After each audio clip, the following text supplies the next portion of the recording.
Suurendamis- ja suumimistööriistade kasutamiseks Writeris on mitu võimalust.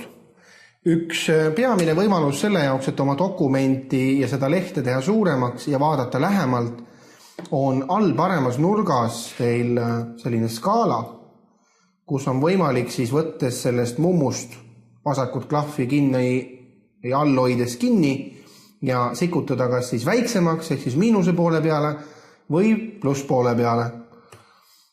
Teen teile näite ka, näete, kui ma lähen plusspoole peale, siis tuleb see leht lähemale ja kui ma lohistan miinuspoole peale, siis läheb justkui kaugemale. Teine võimalus on selline, et vaadake siin nurgas, kus on skaala, on ka protsendi arv või siis palju see praegu see suurendus on. Te võite klõpsata selle protsendi märgi peale topeltklõpsu ja teile avatakse siis suurenduse ja vaate paigutuse aken.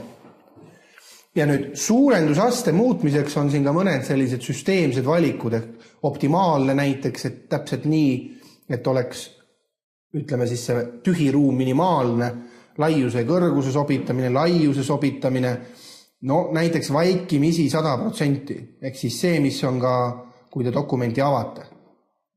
100% tähendab siis seda, et on see vaikimisi suurus, paremal pool on näha lehekülje ääred ja on näha ka lehekülje veerised ja loomulikult võib alati siis ka käsitsi seda 100% muuta, olenemata sellest, et ta on sealt eraldi aknas seatud.